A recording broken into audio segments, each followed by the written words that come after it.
Good morning to everyone that's already on the call, and welcome to another episode of Cyber Thursday. Today we'll have a very exciting topic, very relevant topic in our world. But before we jump into that, please can you take the time to sign in for the session? You should be seeing a QR code on your screen, and there will be a link in the chat or the Q&A for you to utilize as well.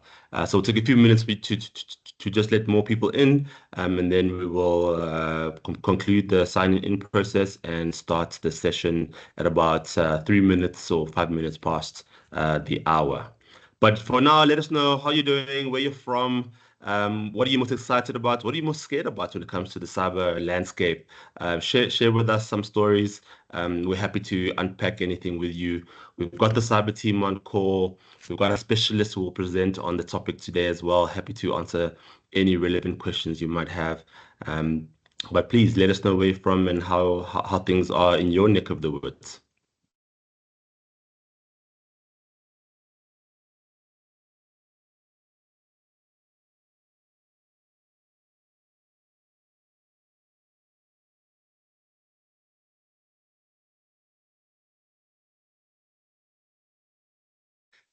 Good morning from Durban.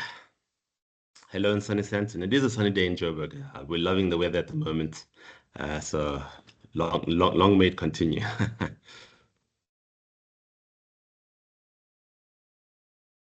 Laura, all the way from London. Thank you for joining us.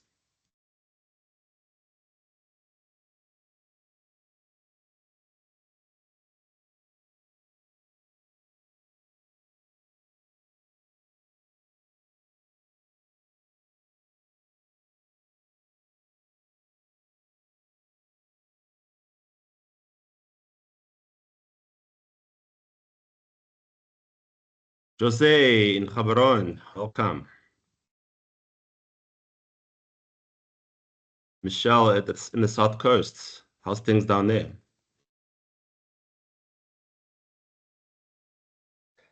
Please use the QR code on screen, guys, to sign in. Um, we'll give it another minute or so before we kick off our session today.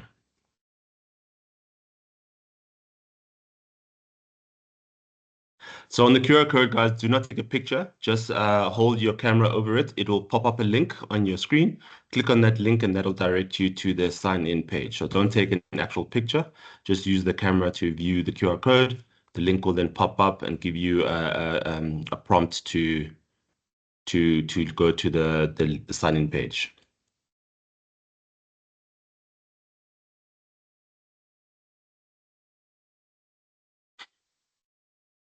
Cool. The numbers are building quite nicely. We're over 320 at the moment. We'll give it another few minutes.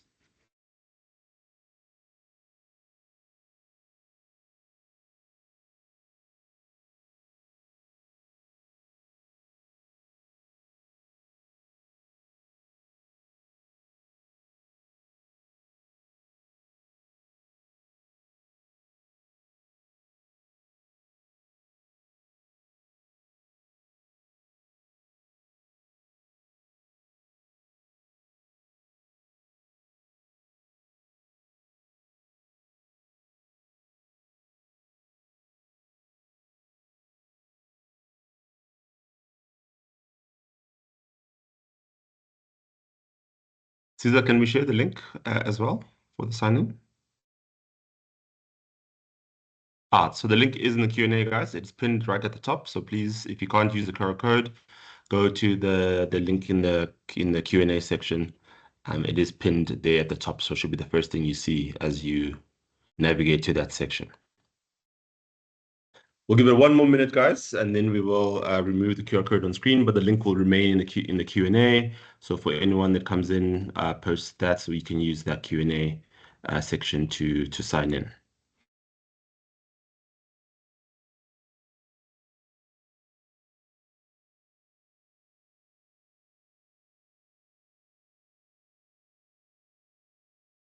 Okay, so Let's kick it off. Good morning, everyone, and welcome again to another session of Cyber Thursday.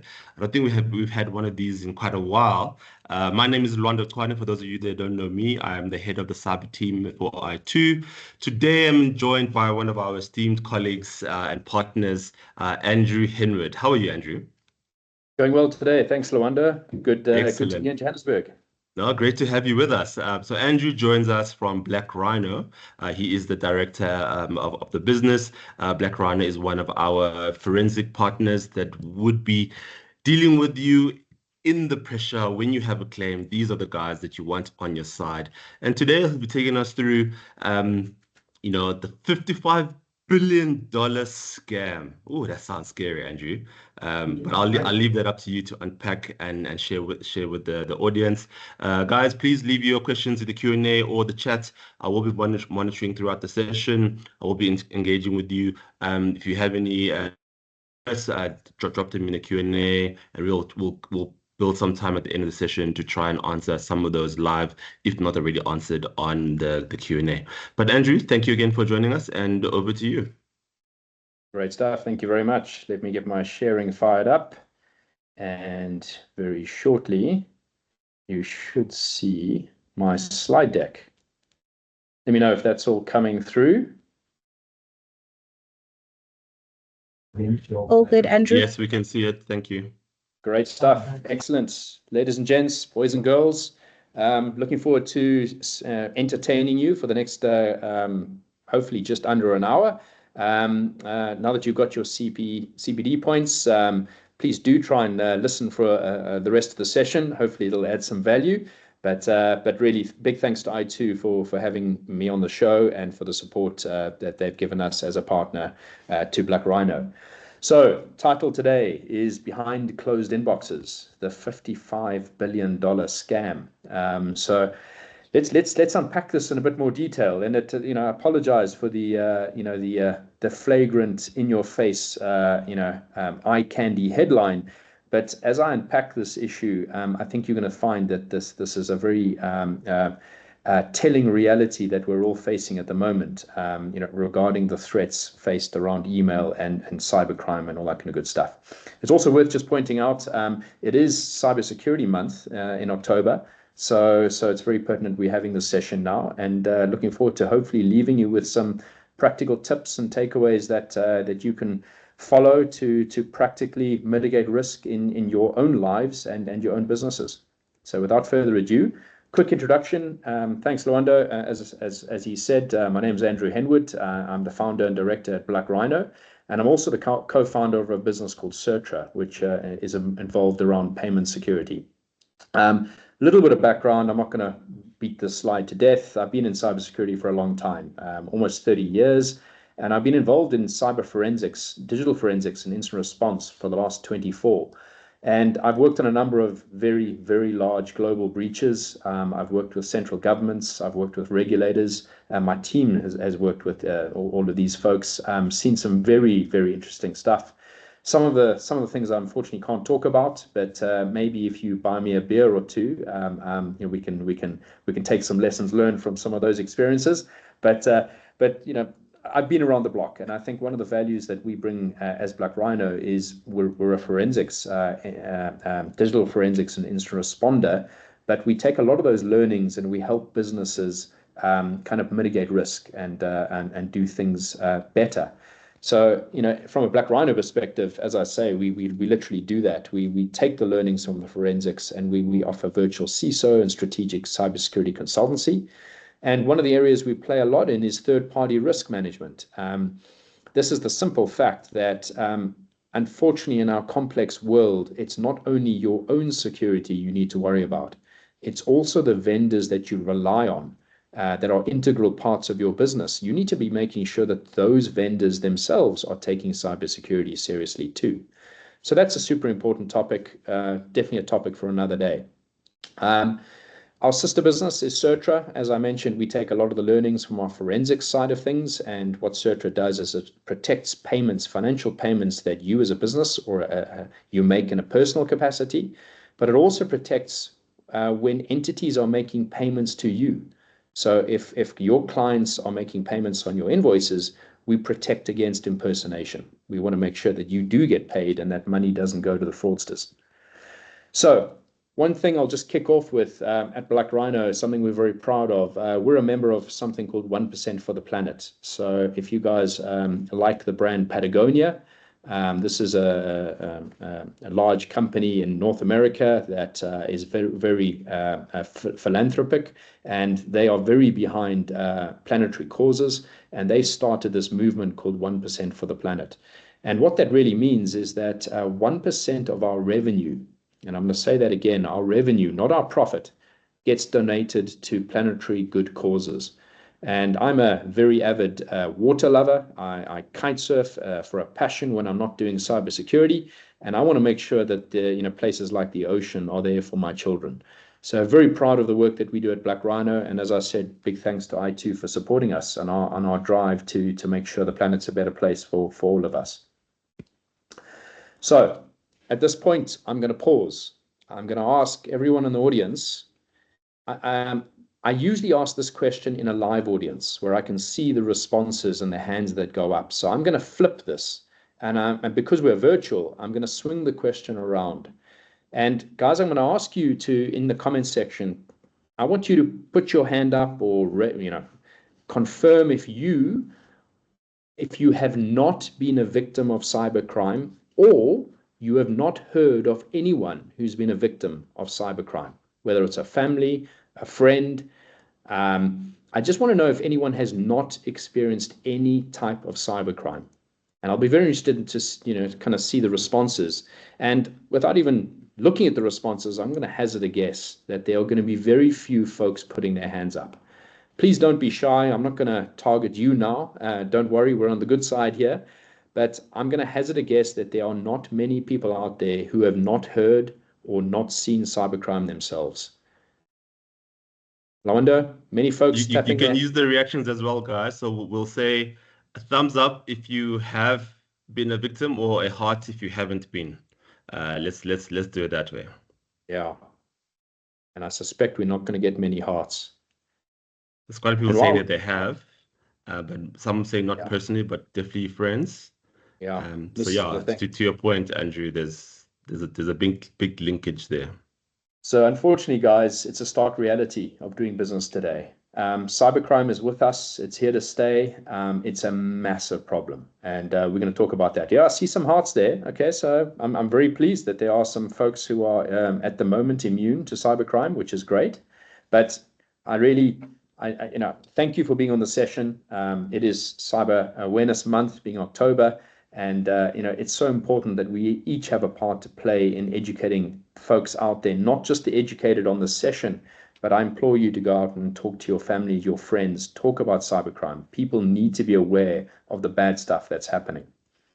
So, the question that we ask out there, in many cases, when we go into businesses and we ask them, how is your cyber hygiene? How are you doing? When we talk to vendors out there, as part of a third-party risk management process, when we go in and we do a forensics, the first question we ask is, when we respond to an incident, is how decent are you guys? And you know what? In most cases, people respond affirmatively. No, we're doing an okay job. But in reality, they're sinking. They are not in a great situation. And this is especially relevant when we unpack the details of an incident when we get called in. We very, very often find that not even the basics around cybersecurity, basic hygiene are actually being done. And there's this kind of misconception that we're all doing enough. And I really do encourage you. This is such a significant crime that we can all do better. And really, this is a bit of a call to action that we can all take. So many of you guys, I'm sure, work in businesses where you have an office just as this. So you can see here, there's obviously a picture of a guy having a meeting. It looks like a little breakaway section. Could even be, kind of a weekly stand-up meeting. Another example here of a typical office, a couple of screens attached there. Obviously, it's an empty office. I'm sure you've all seen call centers that look like this. And you can see this is actually a picture of the marketing department of this organization.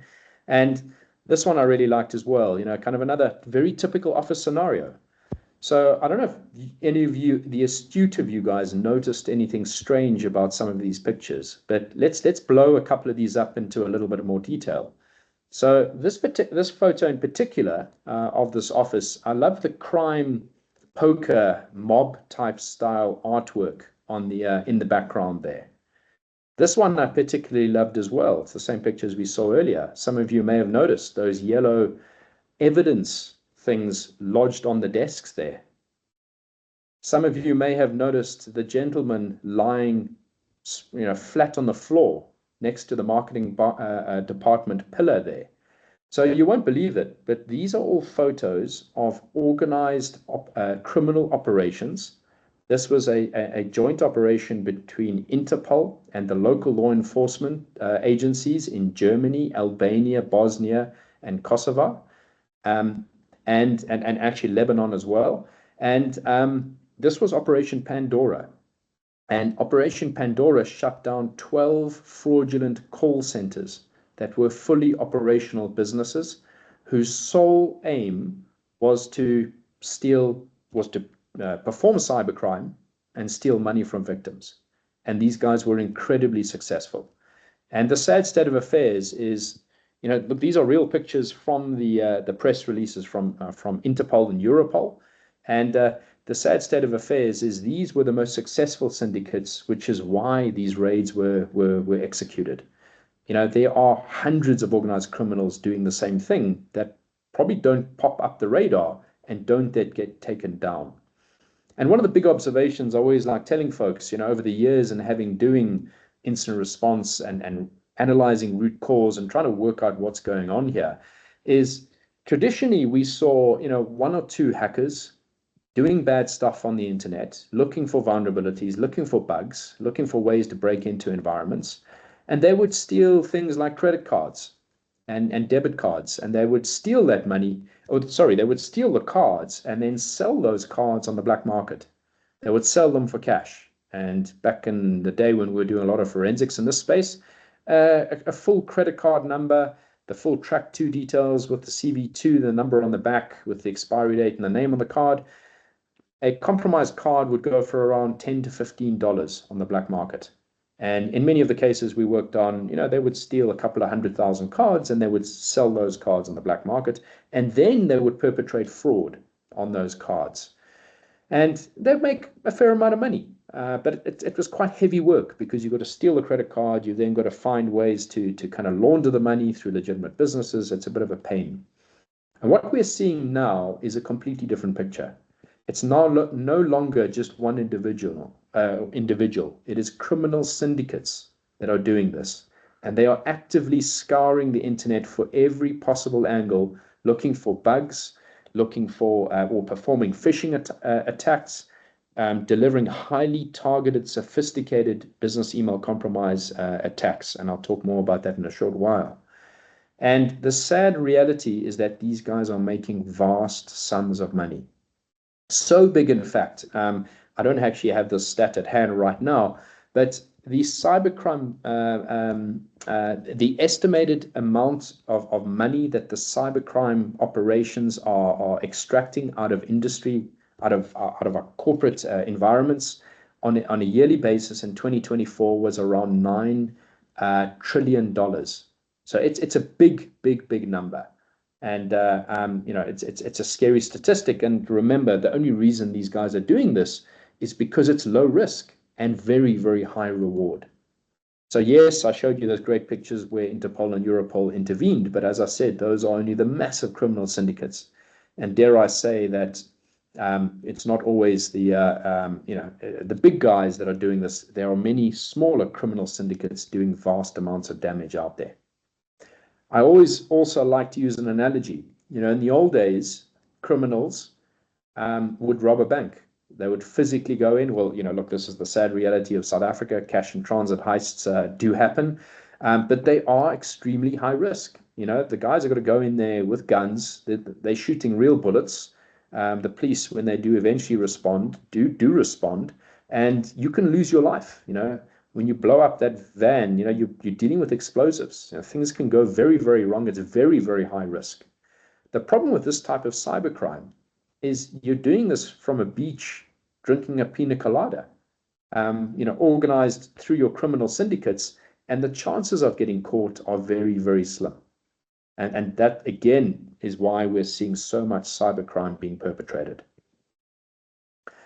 So what I'm going to do is I'm going to take an aside now, and I'm going to look at some of BlckRhino's digital forensics and incident responses statistics from the casework that we are delivering. So we've got offices in the UK and in Southern Africa. So our casework is largely in those regions. And what I do want to stress, again, I'm going to reiterate it. This is our analysis of the cases that we have visibility of. So it's not meant to be a full representation of what we see out there, but there are some correlations we can draw between our statistics and other forensics players. And we look and rely heavily on folks like Mandiant, which is part of Google, who do global incident response. And we're finding fairly similar correlations in what we're seeing. And if we group all of our incident responses, the cases that we see out there, if we lump them together for data exfiltration or data compromise, cyber extortion or ransomware type events, that makes up 46% of our caseload. So this is where, they have all their systems encrypted, or there's data that's been exfiltrated, and we have to try and work out how they got that data out and what happened, how did they get in, etc. That's 46% of our caseload at the moment. The big one is business email compromise, 54%. More than half of our cases at the moment relate to business email compromises. This is a real scourge out there. We're seeing a ton of activity around business email compromise, and I'll talk a lot more about this in a short while. One of the other big stats we talk about is the mean time to detect. So what the mean time to detect is you can imagine, let's use the scenario, I2 gives us a call and says a policyholder has invoked, they've had an issue, they want us to come in and support. So what we will do is, the first thing we'll do is, when we contact the victim, the first thing we want to work out is, we want to work out obviously what's happened, but we want to work out how long the attackers have been in the environment. That is the mean time to detect. Another word for this is dwell time. So how long have the attackers been in there sniffing around trying to work out what's going on? And the scary thing is, we're seeing on average 46 days. It's almost a month and a half. That is the amount of time that folks, that the bad guys are in, I don't want to say your environment, but in the client's environments, the policyholders that we're working with, the victims. That's how long the bad guys were in there before they even noticed, before they detected the incident. Guys, that's not great. That's like having an alarm system at your house, but only knowing 46 days later that you had intruders. So it's really not a great statistic, and we need to do more, and we need to do better around that. The mean time to contain is an interesting one now. So our mean time to contain is 38 days, as you can see there. That's a fairly lengthy period from us providing our report and our recommendations to actually taking action to mitigate that risk. Now, the reason the item below is kind of pushed out to the one side is to illustrate that is the mean time. If we remove the outliers and we take the median time, then it is only 2 days. So we had one particular client that has really skewed things in our statistics. And that client just was completely ignorant. Even though we gave them irrefutable proof that they'd been compromised, they refused to believe us that they had an issue. And if we remove them from our statistic, the good news is, once we're involved, once an organization understands the root cause, what's gone wrong, how it went wrong, and obtains our report and our advice, folks are very quick to take remedial action. 2 days to implement the recommendations that we put on the table. That's a fantastic stat. That is proving to us that we're doing good stuff out there, and people are learning from the work that we're doing. If we move on and now do a deep dive on business email compromise. So as I mentioned, more than half of our casework at the moment involves business email compromise, a BEC. So many of you on this call may well be asking, what exactly is a BEC? Well, guys, I'm going to flip the question around and I'm going to say, let's start from the angle of what a BEC is not.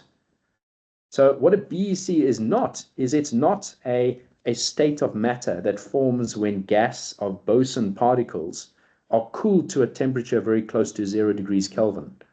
So don't worry, that's not a BEC. If you're interested in boson particles, you're in the wrong webinar, folks. And it's also not a certificate obtained through Cambridge called a business English certificate. So, Lawanda, I'm afraid you need to let the folks know we're not issuing a business English certificate at the end of the session. What we are here to talk about is business email compromise fraud. And very simply, this is a highly targeted cybercrime event where very clever hackers or attackers impersonate trusted entities to trick them into willingly but unwittingly transfer money. So think very simply, this is where an entity, whether it's an individual or a business, their email gets compromised and the bad guys very cleverly wait to jump into a conversation to follow on from a transaction that is meant to be occurring to try and encourage the payment of funds to the wrong place. And they are very, very sophisticated.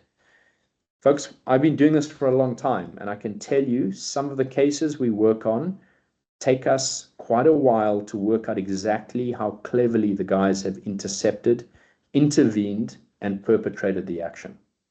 So I want you to take cognizance of this. And I'm going to walk you through very quickly what the bad guys do. What does a typical BEC look like? So the first thing Andrew, an attacker, yes, sorry, can I just jump in there please do. real quick?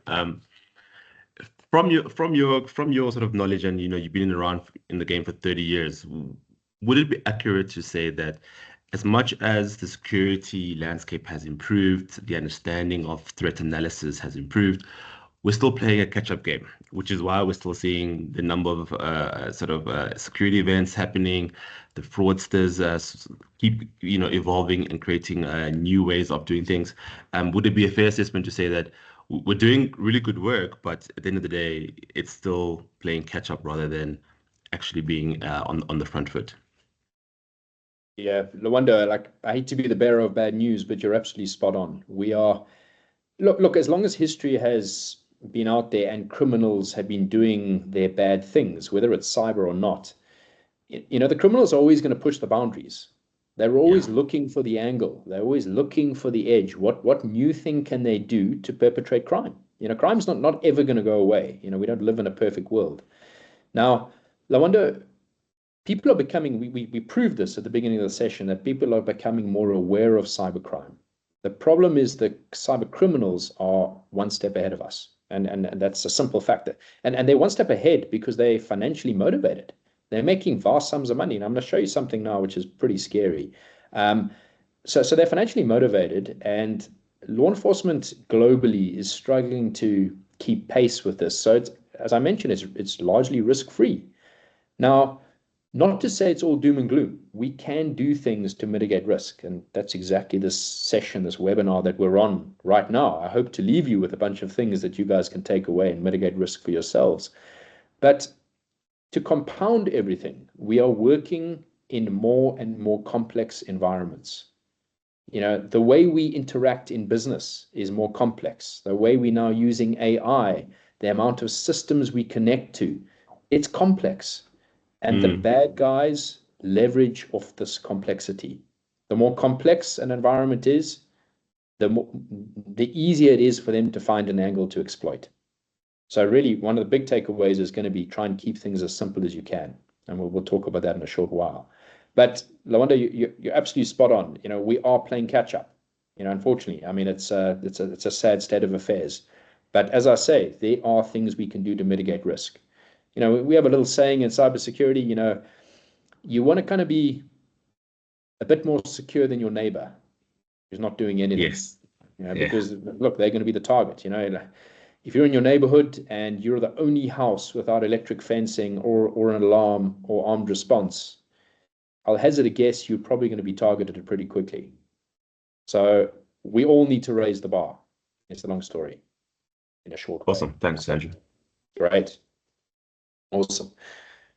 Great, guys. So I'm going to take you very quickly through a business email compromise fraud. What does it typically look like? And I'm going to try and translate this into a real world scenario. So remember, the bad guys are out there. They are searching for opportunities. They are looking for entities to target. And they're looking for victims continually, whether that's a business or an individual. They're looking for high target, high value entities.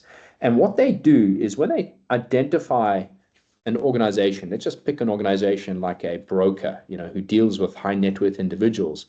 They know that broker is going to be dealing with folks with vast sums of money. So what the bad guys do is they use a number of open source threat intelligence platforms. They look for elite credentials. They use public forums like LinkedIn to try and work out who the individuals are that work at that organization. And they will target that organization looking for leaked credentials. They will try those leaked credentials because remember, if your organization is using something like Office 365, it means I can try and log in and test those credentials if I've found some stolen credentials on the dark web, and I can see if they're valid. And I know you guys have had a session recently on multi-factor authentication. Many organizations, unfortunately, still do not have multi-factor authentication enabled across their estate. And if you don't, and I find some leaked credentials, I'll be into your email inbox like there's no tomorrow. It'll be almost instant access. And if they can't make progress through that, they might start throwing out a couple of phishing attacks. They'll target the individuals within the organization and see if they can get a hook set and perform a phishing attack. Now, the scary thing is, I'm just going to mention this again. I just talked about multi-factor authentication. Unfortunately, that's what we just talked about, Lwando. The attackers are continually becoming more sophisticated. So there are now a number of multi-factor authentication targeted phishing attacks which subvert MFA.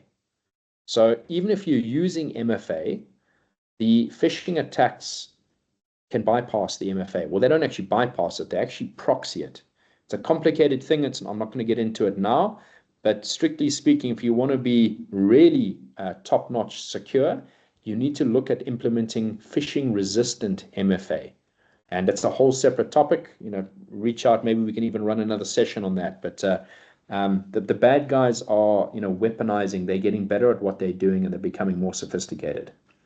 So now the bad guy, the fraudster, has an access or a hook into the organization. And what this bad guy does is he sits in the inbox of that victim for as long as he possibly can. And he sits there and waits, and he analyzes the typical transactions that are going through this inbox. Now, as many of you guys will realize, I'm guilty of this, but there's no way around it. Unfortunately, we run our lives and our businesses on email. Every single invoice that we send out goes out via email. Every single business transaction I do, if I send out a proposal or an order form, it goes out via email. So if your inbox is hacked and the bad guys have got access to that, they will know exactly what you do. They will know the bank accounts you pay, the direct debits that come off your account every month. They'll know that you're about to buy that flat in Clifton, because I know some of you guys are really wealthy on this call, so if you're buying that flat, they know that's going to be purchased for 10 million rand, and you're about to do that transaction, and they will know the conveyancer that you're working with because they will be emailing you about the transaction.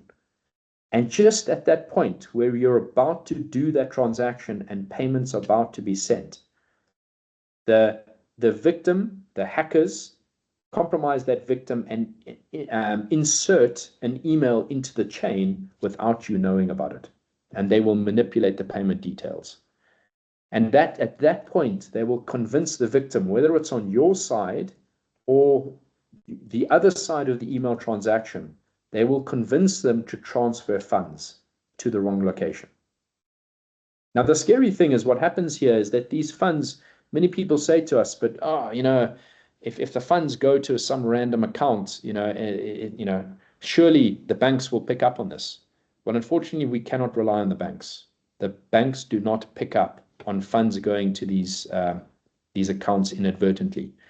And what the bad guys do is they rely on these folks called mules, because one of the bad things to remember is that the fraudsters have got bank accounts too, and they coerce willing mules. Let me actually start this one again. Let me explain. So what the fraudsters do is they recruit a number of folks out there who run regular jobs, and they say to them, listen, all I'm going to do is I'm going to borrow your bank account for 3 days. I'm going to give you 10% of the proceeds that I wash through your funds. Don't worry about what's going through there. And what they do is they use these mules, these individuals, to wash the funds through. And as soon as the money goes into that account, they transfer the money out and they disperse the funds. So what they're doing now, you're about to buy your house in Clifton. You're about to, well, in fact, you're about to buy the house.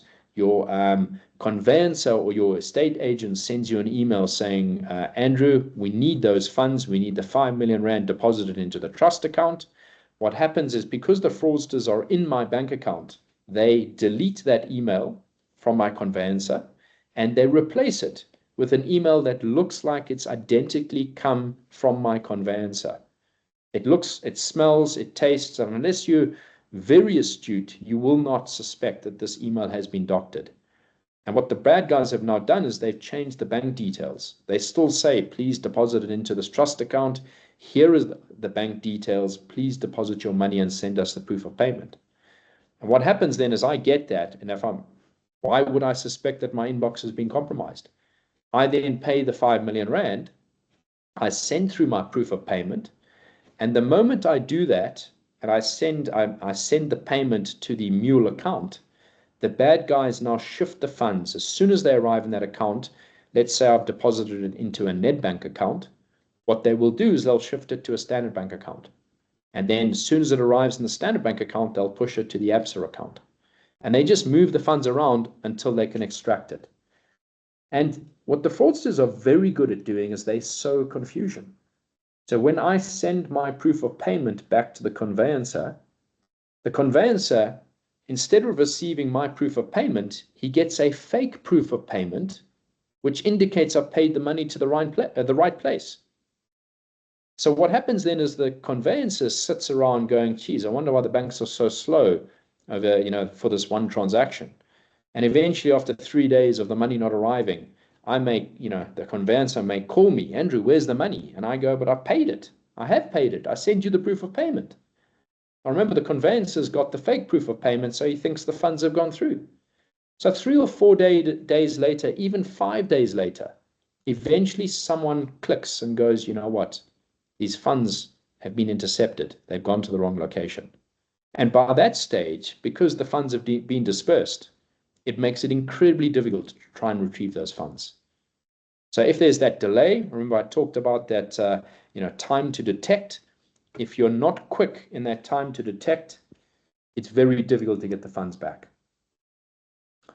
So not a good situation. And I'm going to quickly take you through, you may ask now, I've now given you a definition of what a business email compromise is. So a business email compromise, there's an awesome organization called the Internet Crime Complaint Center, or IC3 for short. The IC3 is an organization, a not-for-profit organization run by the FBI in the US. It is a central clearing hub for reporting cyber-enabled crime. It is run by the FBI, so I'm sure their stats that they push out will be very much US-oriented. But anyone in the world can report a financial crime to these folks. And on September the 11th, 2024, they put out a public service announcement. And this public service announcement said, for the period October 2013 through to December 2023, a 10-year period, this is the amount of fraud that has been confirmed as lost to business email compromises. Remember that complicated scenario I just explained to you a couple of minutes ago? Now look, it's a bit of a giveaway because you've all seen the title of my slide, but that number is $55 billion. That has been confirmed as lost to business email compromise. If we translate that into South African rands, that's a pretty big number. That's literally just under 1 trillion South African rand. This is, guys, I want to reiterate this. This is not a statistic of a projected set of losses. This is confirmed losses to business email compromise. And this blows my mind. We all talked about how many folks we know, and possibly many of us have been victims of cybercrime. I've been a victim of cybercrime, so it even happens to us. But 1 trillion rand lost to this type of crime is crazy. And I'm going to also reiterate, this is the reported losses. I'll hazard a guess that there are significant numbers of unreported loss related to business email compromises. And really, guys, why is this such a problem? It's because we inherently use email for every aspect of our businesses, for our lives. And email was never built to be a secure communication mechanism. Guys, email was built at the infancy of the internet. It was never thought that we would run our entire lives through email. And unfortunately, we do. My bank statements get sent to me on email. My policy renewal for I2 comes through on email. Every time I said buy a house, every time I make an investment, it's all done over email. People are getting smarter. We'll talk about that in a short while, but this is a massive problem. So why is this so easy for fraudsters? I'm going to quickly just take you through this.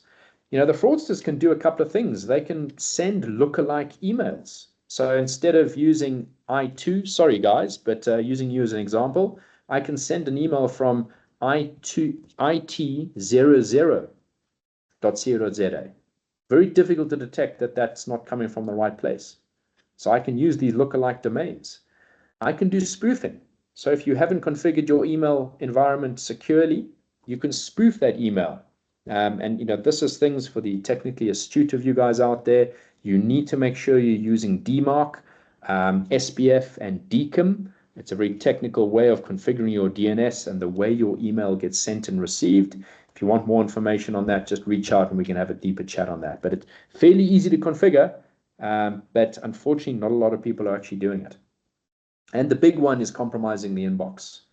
Now, the bad guys are compromising inboxes left, right, and center. And guys, please, if you're using an email from your ISP, from your broadband, back in the old days, we all had ADSL lines at home, and you had an iAfrica or MWeb or any one of those ISP sort of email domains. Please don't run sensitive data through those email inboxes. They are not the way to run your lives. They are not secure. And really, I do encourage you to use something like Google. You get a free Gmail address or get a Microsoft address. Do something like that. So if we dive into a little bit more around our business email compromise stats from our work, and this is a super interesting stat. Our first-party stats, when we come in and do a business email compromise investigation, 81% of the entities we come in to investigate have had the issue. Their email has been compromised that they were not aware about on their environment. So this is businesses, and think largely, this is policyholders, folks who've got cyber insurance policies. They've called us in, they've had an issue, they don't know what's happened, and we come in and we identify in just over 80% of the cases that the entity who has the policy had a compromise of one or more of their inboxes, and they did not know. On the third-party side, obviously, it's the inverse. Almost 20% of the third parties have got issues on their side as well. And in every single case, stolen credentials that were either leaked via phishing or available on the dark web were used to compromise those inboxes. So really a big message here. If you can, please, I encourage you deeply to monitor for stolen credentials. Be phishing resistant in terms of your organization. All right, so who are the targets? The bad guys. So I'm not going to labor the point here, but the bad guys are looking for high value transactional businesses. So we're talking conveyancers, wealth managers, pension fund managers, IFAs, car dealerships, travel agents, manufacturers of large items or distributors or resellers. Building and construction, if they're dealing with large sums of money. Solar's, gone through the roof. And I can tell you most of those solar installs out there, the good old Bucky Brigade, people are spending a lot of money on solar. And the last thing on those Bucky Brigade guys' minds is cybersecurity and then the way they send or receive their payments. Payroll and salary providers, where we're picking up a lot of opportunistic type crime where large corporations are having what looks like employees mail HR wanting their salary details changed because they've changed banks. Turns out that they've not changed banks, and these are the fraudsters trying to get 1 month's salary paid into fake accounts. High net worth individuals. So guys, I can go on. Pretty much every business is a target for a business email compromise because every business sends or receives payments. So many folks say to us, doesn't the legal side of things protect me somewhat here? I'm going to take you through a very quick story here. From a legal Andrew, perspective, yes. Just a quick note, 15 minutes. 15 minutes. Thank you. Thank you for keeping me on check. I'll speed up a little bit at the end, though. I know I'm sure there are going to be some hard questions that I'm going to direct all to Lwando. All right. But from a legal perspective, unfortunately, the law, certainly in South Africa, is playing a bit of catch up here as well. So let's take you through a quick story here between two motor dealerships who unfortunately got hit by business email compromise. And the really unfortunate thing here is that the motor dealership released a car to another dealership because they thought they'd been paid for the car. And they had a proof of payment, the car was released, and then it turns out that the money had been sent to the wrong place and that this business email compromise had occurred. And there was a massive dispute because now the one dealership had not only lost the car, but hadn't been paid. And the dealership who had the car said, well, I have paid. And these guys went to court in 2018. And this is very close to when the business email compromise occurred. And the court process went all the way through to 2021. And the interesting thing in 2021 is that the judge came out and said this was as a result of the appellant's electronic email being spoofed. So it was a spoofing attack. And the first dealership acted negligently because it failed to ensure that its electronic mail systems were secure and could not be spoofed. That's why the spoof was kind of allowed. So the judge in 2021 found in the favor of the person who obtained the car and made the payment. Unfortunately, that went through to appeal, and in 2024, the appeal was overturned, and the client was then made liable. And if any of you are lawyers, maybe you can tell me what this means, but a culpa arises if a diligence pater familias in the position of the defendant, blah, blah, blah, blah. So long story short, guys, this was a 6-year ordeal through the courts for 150,000 Rand fraud. I can tell you now, the people who won here were the lawyers. And you can see it swung from one side to the other side. It was lost on appeal. And no one wins here except the lawyers. So unfortunately, if this does end up going to court, I'm afraid the law is not your friend. And the simple story out there at the moment, the legal precedent says that, and I'm going to jump to the next slide here. The legal precedent at the moment says that in South Africa, the onus is on the person making the payment to check that the payment details are going to the right place. There have been some missteps in the case law where initially the judges have found in favor of the victims of Gran who paid the wrong account and didn't know better, but those have all been overturned. And the onus of responsibility at the moment is on Gran when Gran makes the payment, she needs to make sure that she's paying the right place, or the payer needs to make sure they're paying the right place. So remember, this can work in both ways. So very importantly, I'm going to jump on here a couple of slides. Very importantly, guys, this is a two-way problem. And this is super important to understand. So you as a business, the easy scenario to understand is if I'm running a business and I'm making payments to suppliers, they've sent me an invoice. The onus is on me, obviously, to make sure I pay the right place. And I need to make sure the information that my supplier sent me is accurate and correct. The more difficult one to get your head around is to remember that the issue can happen in the other direction. So we've done a number of cases where a business is sitting there happily doing the work. They've been contracted to deliver some work. And lo and behold, the bad guys have sent a fake invoice to my client to request payment for the work that I'm currently doing on. And I'm completely unaware that this is occurring. And my client then pays the wrong account. Unbeknownst to me, I'm busy doing that contracted work. I'm happily doing my work. My accounts team at the end of the month sends out my invoice as per usual.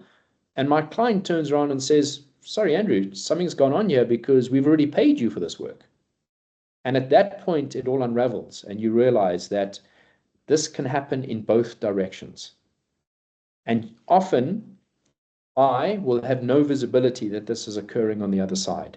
So it's super important that I make my clients aware of this problem because it is very much a two-way problem. And how does this all work in practice? So let me show you a very quick email. And I know this is a little bit small. Hopefully you can make out some of this here. But very quickly, here's a fake email that we constructed yesterday. And sorry, I2, we are pretending we got an email from you regarding an urgent payment. And there are a couple of things about this email that are super important to be aware of. And you can see here, it's a very urgent email. It looks like it's coming from I2. And I don't know if any of you have picked up yet, but this is coming from i2.com. It's not coming from i2.co.za. So that's the first telltale sign. But if I didn't know that and I was in a hurry and I saw this email was talking about dire consequences, there's urgency, I'd probably want to do this quite quickly. And if I look at this very carefully, this is how these guys construct these emails.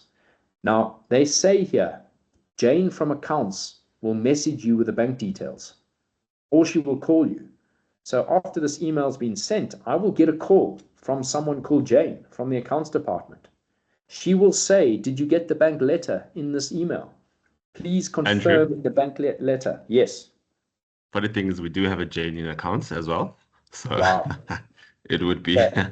quite an interesting one to use. But Lawanda, this is actually incredible. We use Jane all the time in all of our presentations. But imagine this. If the bad guys were in my inbox, they would know there is a Jane in your accounts team. And they will Exactly. call me saying it is Jane from accounts. And this is the scary thing. The guys build up a narrative. They understand how you're operating.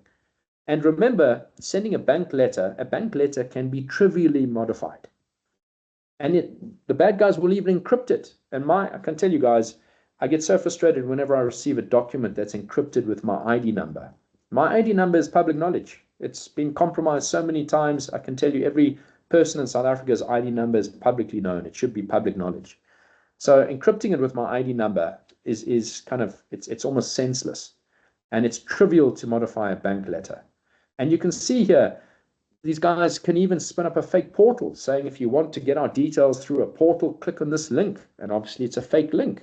And the link will take me to a fake portal, which will show me these bank details, which are going to the mule account.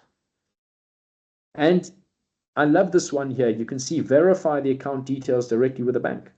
If I phone the bank, or I even use the automated system from the bank, you can see here the bank details here.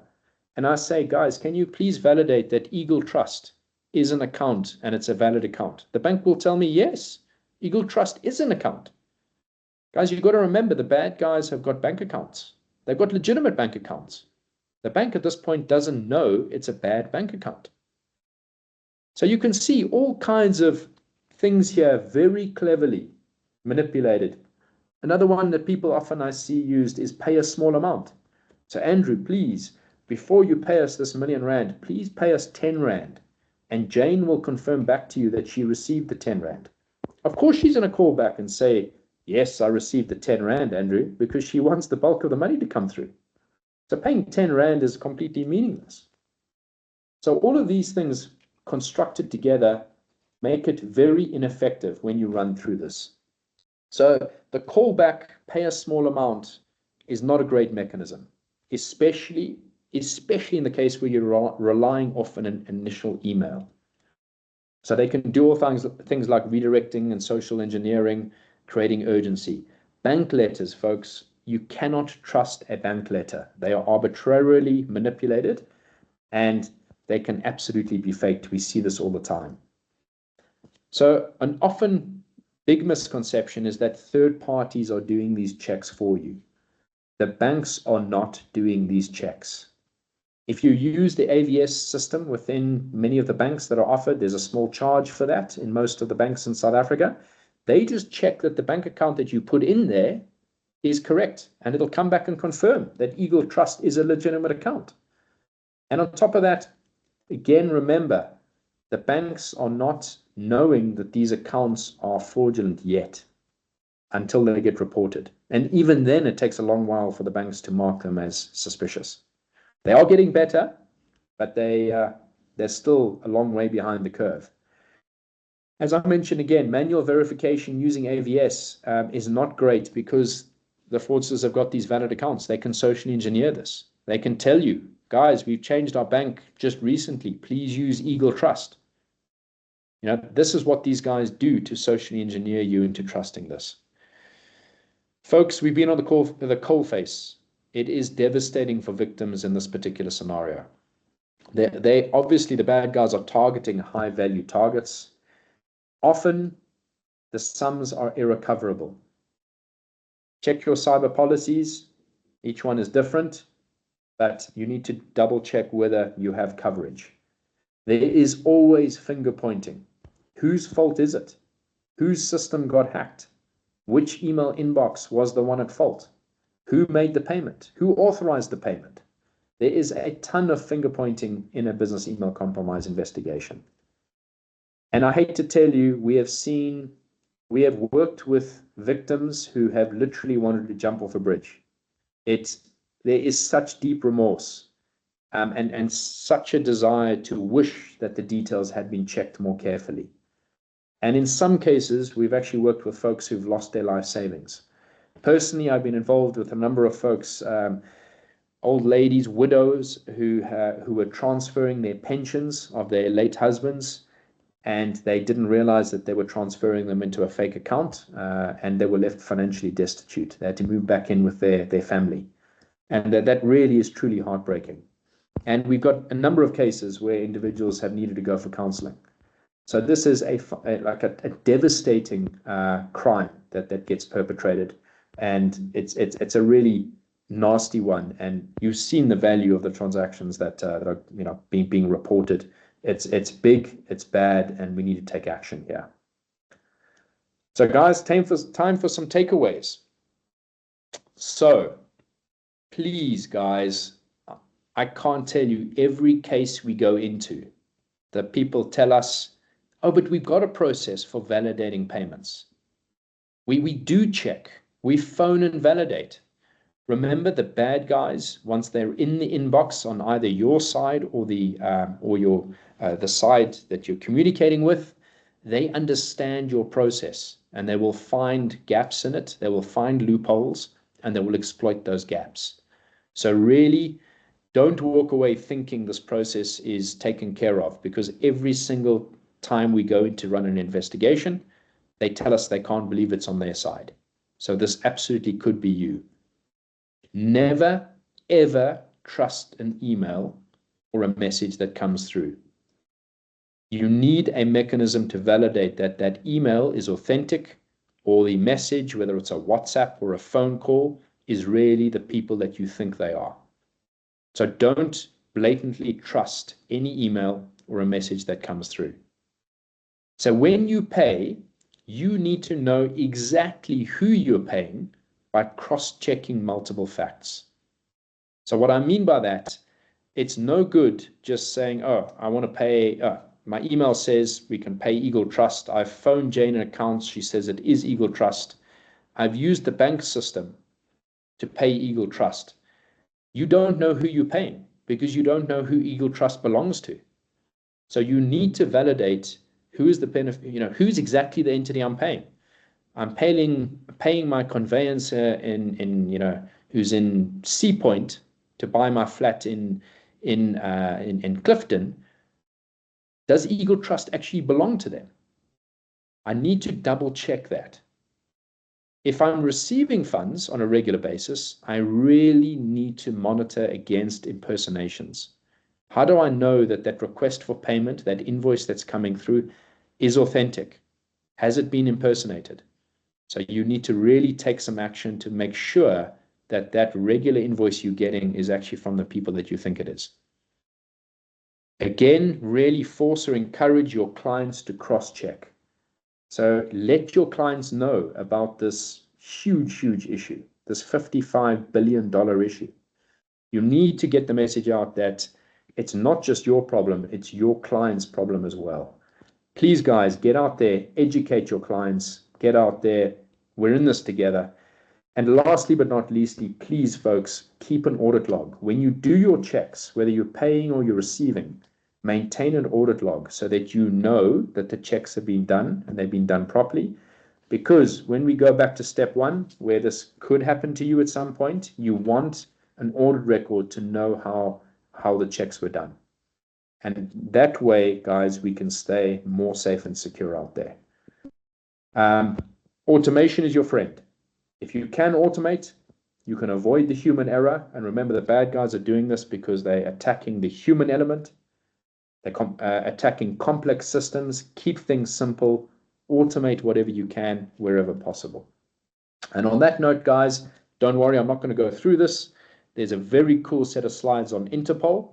They're all relating to business email compromise. The link is up here. We'll make it available on the chat. Wanda, I think I'm out of time. Andrew, I think you scared the bejeebus out of everyone on the call today, and rightfully so. I think the landscape that we live in, the fraudsters, the scary tactics, the vigilance that we need to have, it's all part and parcel of, just trying to improve how we do business, how we interact, how we safeguard ourselves. So thank you very much for the informative session. There's a lot of good comments in the chat section. There were a few questions. Guys, we have reached the top of the hour. I know some of you have to drop off, but if you can spare another 5 minutes, we will try and answer some of the questions that came through the Q&A live right now. But for those of you that need to leave us, thank you again for joining us on this Cyber Thursday. We appreciate you, and we'll see you at iTuesday next week, which is also a cyber session, which we'll be talking about AI. So see you then for those of you that will not stay any longer. But for those of you that are staying, Andrew, let me quickly run through some of the questions that have come through. So first question was, is there a way to detect if your email has been hacked? And I think a sort of seconding to that question is, can one also detect whether your cell phone has been hacked? Yeah, great question, Lawanda. So absolutely yes. This is one of the big reasons I strongly encourage folks to get off the sort of commodity free email account you get with your fiber line or your internet line. Those systems are inherently they were never built to be secure email providers. So if you're using one of the mainstream providers, one of the decent providers out there, so I'm talking Microsoft, Office 365 or Google, Gmail, even Yahoo, the big players out there, GoDaddy, all these guys, they all offer facilities to confirm and secure your email accounts. And more importantly, they offer a facility to validate whether there is a compromise that's actually in play on your account. So all of these places, and look, what I'm going to stress here is you do need to know where to configure this. I mean, Microsoft and Google are very good at this. Often you log into your email and it gives you a security checklist to make sure you're doing the right things. And in fact, if I'm not mistaken, Microsoft now enforces two-factor authentication or multi-factor authentication when you log in, as does, I think, Google. So those are the things that you can really do to, vastly improve the security of your email. If you are technically astute, there are absolutely ways to validate that your email is not compromised right now. So in cybersecurity speak, we talk about something called impossible travel. So Lawanda, an easy example, if you've logged into your email this morning from I2 in Johannesburg, and in an hour's time you log in from China successfully, there's something suspicious here, especially if you're not in China. Well, we talk about impossible travel. So there are many mechanisms in the major email providers that allow you to check for that. So just look at your successful logins. Make sure that you are in those locations. Now, that's not an infallible method because it's not geolocation of your IP address where you're logging in for can be a bit misleading sometimes, but you'll get a strong indication where there is any issue there. Have a chat to us. We've got a number of services that we can do a very quick check to validate if you're on one of the bigger platforms. And the same goes with email.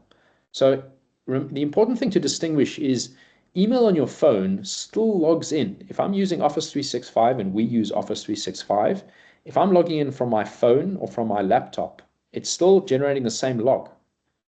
So it's not like my email can be hacked. Because remember, if I've got two-factor authentication enabled, it's going to do two-factor authentication on my phone. It's going to have the same log entry successfully logging in from my phone. And you can determine if it's my handset that's actually come in successfully logging into my account. So if people are worried that email on their phone has been hacked, I'm going to suggest that you take a long, hard look of whether the email provider is a secure email provider, because it should be no different to you logging in through your email client. Great, thank you. All right. Question: how does the fraudsters open bank accounts and nobody can trace them? I think the person asked the question had a case a few years back, and they just want to understand if you have any insights into how the accounts that have been opened by fraudsters cannot be traced once the money is then moved into those accounts. Yeah. So a multi-dimensional question this. So remember the fraudsters, when they open a bank account initially, it's not a fraudulent account. You know, they're going to go in and they're going to do all the normal FICA stuff. They're going to hand in an ID. It probably is not their ID. In fact, I can almost guarantee it's not their own ID. But, you know, I hate to say, you go into places like Gumtree, and these places are littered with ways to make quick money, to do restaurant reviews. You know, come in, you can work from home and you can do restaurant reviews and we pay you $100 a month or whatever the case is. Often those are mechanisms for the fraudsters to recruit folks to work for them who then unwittingly become mules. So imagine now, I start doing restaurant reviews, and I'm just picking on this example. I'm not saying this is the way they do it, but I apply to do restaurant reviews. I get paid $100 a month. The fraudsters are now going to have my bank account. And my bank account has been FICA'd. It's a legitimate bank account, and I'm getting $100 a month. After doing this for 3 months, the fraudsters now, they approach me and they say, Andrew, listen, we've got another business opportunity. You've done such a great job. We're doing a big transaction, but we temporarily need access to your bank account. Please, could we deposit? Yeah, it'll be a large sum of money. You're going to get to keep 5% of it or 2% or whatever it is. But it's just, don't worry, it's going to be in there. It's going to be taken out in the next in the next day. But we'll keep 2% for you. Now, that's a legitimate bank account. And I hate to say, what the banks are not great at is, you know, someone who's, you know, not got a lot of transactions coming through their accounts suddenly gets 5 million rand deposited. They're not picking up on that so quickly until it then gets reported as being part of a fraudulent cybercrime. Now, the problem is that takes time. To do that, you need to get a police case number. Police case number is not easy to get. It takes time. You've got to go and spend hours at a police station to try and eventually convince them there's a crime that's been committed. They will eventually give you a case number. You now take it to the bank. The bank goes through their rigmarole. They then approach Andrew, who's unwittingly had his account used in this weird way. And they then earmark my account as being potentially fraudulent. Because remember, I'm not the underlying fraudster. And I'm a victim of crime myself. I didn't realize my account was being used to launder money. And by that stage, the funds have been transferred from my Nedbank account to Absa. So now Nedbank goes to Absa and says that, where did that money go? Oh, it went to this other mule account. So that whole process has to repeat.